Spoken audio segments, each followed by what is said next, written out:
নমস্কার বন্ধুরা, অর্পিতাস গার্ডেনে তোমাদের সবাইকে স্বাগত।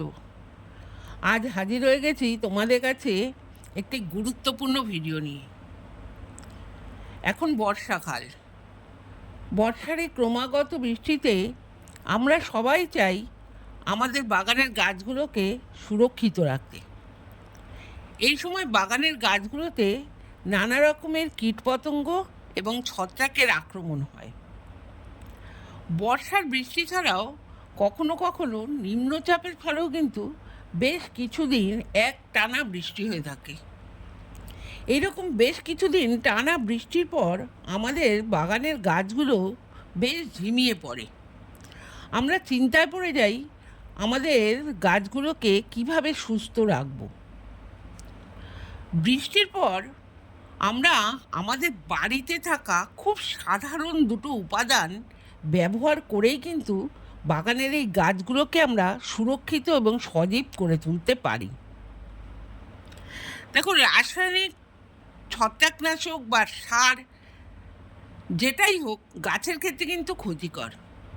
সেই জন্য গাছে রাসায়নিক কীটনাশক ব্যবহার না করাই ভালো।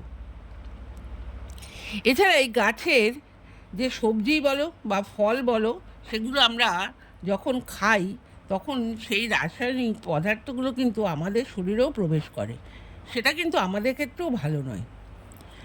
অথবা এই সময় ধরো তোমার হাতের কাছে যদি কোনো ছত্রাকনাশক না থাকে, তাহলেও কিন্তু তোমরা খুব সহজেই বিনা খরচায় এই ঘরোয়া কীটনাশক বা ছত্রাকনাশকটা ব্যবহার করে তোমাদের গাছকে কিন্তু সুরক্ষিত রাখতে পারো।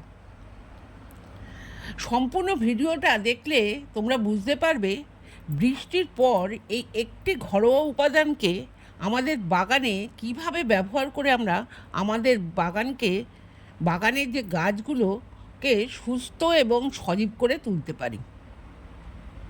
দেখো, ঘরোয়া উপাদানটি আর কিছুই নয়, আমাদের রান্নাঘরে থাকা হলুদ। এই হলুদ হলো ন্যাচারাল ফাঙ্গিসাইড। এটি যেমন আমাদের মানুষের ক্ষেত্রে প্রয়োজনীয়, ঠিক তেমনই কিন্তু গাছেদের ক্ষেত্রেও প্রয়োজনীয়। আমরাও কিন্তু আমাদের প্রতিদিনের খাবারে বা কোথাও কেটে যাওয়া ছড়ে যাওয়া জায়গায় অথবা আমাদের রূপচর্চার কাজে কিন্তু এই হলুদ ব্যবহার করে থাকি। তেমনি আমরা গাছের ক্ষেত্রেও এই হলুদকে 3টে পদ্ধতিতে কিভাবে গাছে ব্যবহার করব। দেখো, প্রথম হলো বৃষ্টি থেমে যাওয়ার পর আমরা টবের মাটিটাকে এইভাবে হালকা করে একটু খুশে নেব। দেখো, এইভাবে খুশে নেওয়ার পর আমরা যে হলুদটা নিয়েছি সেই হলুদটা থেকে আমরা এইভাবে দেখো পুরো টবের মাটিতে হলুদটা দিয়ে দেব। এইভাবে ডাইরেক্ট হলুদ দেওয়ার ফলে মাটিতে যদি পিঁপড়ে বা কেন্ন থাকে সেগুলো কিন্তু আর থাকতে পারবে না। এছাড়া যদি টবের মাটিতে ছত্রাকের আক্রমণ হয়, সেই আক্রমণের হাত থেকেও কিন্তু গাছকে রক্ষা করবে এই হলুদ। গাছের শিকড়কে সুস্থ রাখবে। আমরা যদি আমাদের প্রতিটা গাছে এই বৃষ্টির পর 7 দিন অন্তর এই হলুদগুলো গাছের টবে দিতে পারি, গাছ কিন্তু সুরক্ষিত থাকবে। দ্বিতীয় হলো, দেখো এই বর্ষার সময় আমাদের গাছে কিন্তু ছত্রাকের আক্রমণ হয়। দেখো, এই আমার বেগুন গাছের পাতাগুলোও কিন্তু এইভাবে দাগ হয়ে গেছে। এই রকম ক্ষেত্রে আমরা এই হলুদ কিভাবে ব্যবহার করব। দেখো, আমরা নিয়ে নেব তখন 1 লিটার জল। এই জলে আমরা 1 চামচ হলুদ নিয়ে দেখো আমরা ভালো করে মেশাবো। একটা ছোট পাত্রে এইভাবে 1 চামচ হলুদ নিয়ে নিয়েছি। এই হলুদ নেওয়ার পর যে 1 লিটার জল নিয়েছিলাম সেখান থেকেই খুব অল্প জল দিয়ে অল্প ছোটো জায়গায় আগে হলুদটাকে ভালো করে এভাবে মিশিয়ে নেব।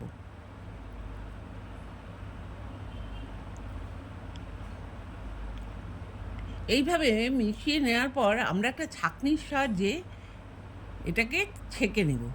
ছেঁকে আমরা যে 1 লিটার জল নিয়েছিলাম সেই পাত্রটাতে এটা ঢেলে দেব। এবার ছাঁকনিতে যে হলুদটা রইল এটা কিন্তু আমরা ফেলে দেব না, এটা আমরা গাছের গোড়ায় ব্যবহার করব। এবার দেখো, এই যে জলটা তৈরি হলো, হলুদের জল, এইটা আমাদের এই বৃষ্টির পর যে ডালপালা বা পাতাতে বা কাণ্ডে যেখানে যেখানে আমাদের ছত্রাকের আক্রমণ হয়েছে বা হয়নি, না হলেও আমরা কিন্তু বৃষ্টির পর এই হলুদ জলটা আমরা সমস্ত গাছে স্প্রে করব। এবার তৃতীয় দেখো, আমাদের বৃষ্টির পর দেখো আমার এই ফুলটার মধ্যেও একটা পোকা রয়েছে। এই পোকা কিন্তু এই ফুলটাকে নষ্ট করে দেবে। এরকম আমাদের বৃষ্টির মধ্যে আমাদের সমস্ত গাছেই কিন্তু কীটপতঙ্গের বা পোকামাকড়ের আক্রমণ হয়। এই হলুদ কিন্তু আমাদের গাছের এই পোকামাকড়কে ধ্বংস করতেও সাহায্য করে। দেখো, আমার বেগুন গাছের পাতাগুলোকে এইভাবে ফুটো করে দিয়েছে এবং ধারগুলোকে দেখো নষ্ট করে দিয়েছে, অর্থাৎ গাছের পাতাগুলো খেয়ে ফেলেছে। এই পোকামাকড়গুলোকে বা কীটপতঙ্গগুলোকে কিন্তু আমরা হলুদের সাহায্যে দূর করতে পারবো। সেই ক্ষেত্রে আমরা এই হলুদের সাথে আরও একটি উপাদান যোগ করব। দেখো, সেই আগের মতোই 1 লিটার জল, তার সাথে আমরা 1 চামচ হলুদ, দেখো এইভাবে সেই আগের মতোই আমরা ছোট পাত্রে মিশিয়ে নিয়ে, দেখো এইভাবে ভালো করে মিশিয়ে নিয়ে ছাঁকনির সাহায্যে কিন্তু আমরা এই 1 লিটার জলে এই হলুদ গুঁড়োটা মিশিয়ে নেব। দেখো, ছাঁকনির সাহায্যে আমরা এই হলুদ গুঁড়োটা এইভাবে জলের সাথে মিশিয়ে নেব। এবার আমরা এর সাথে আরেকটি উপাদান, সেটা হলো আমাদের শ্যাম্পু। যেরকম একটা শ্যাম্পু আমরা এইভাবে 1 চামচ, অর্থাৎ আমাদের যে ছোট পাতাগুলো আছে শ্যাম্পুর, সেই 1 পাতা শ্যাম্পু আমরা এইভাবে ভালো করে জলের সাথে মিশিয়ে দেব। এইভাবে মিশিয়ে দেওয়ার পর আমরা আমাদের প্রতিটা গাছে 7 দিন অন্তর অন্তর স্প্রে করব। কিন্তু পরবর্তী সময় বৃষ্টি কমার পর আমরা 7 দিন অন্তর স্প্রে করব। পরবর্তী সময় আমরা 15 দিন অন্তর, অর্থাৎ মাসে 2 বার স্প্রে করলেই যথেষ্ট। দেখো, এইভাবে যদি আমরা হলুদকে এই 3টে পদ্ধতিতে আমাদের গাছে স্প্রে করতে পারি এবং টবের হলুদ দিতে পারি, টবের গাছের গোড়ায় হলুদ দিতে পারি, তাহলে কিন্তু আমরা একসাথে ছত্রাক এবং কীটপতঙ্গ দুটোই কিন্তু আমরা আমাদের গাছ থেকে দূর করতে পারবো। এই ছিল আজকের ভিডিওটা। তোমাদের যদি ভালো লেগে থাকে তাহলে কিন্তু অবশ্যই একটা লাইক, কমেন্ট এবং শেয়ার করে দিও। আর আমার চ্যানেলে নতুন হলে অবশ্যই চ্যানেলটা সাবস্ক্রাইব করে আমার পাশে থেকো। তোমরা সবাই ভালো থেকো, সুস্থ থেকো।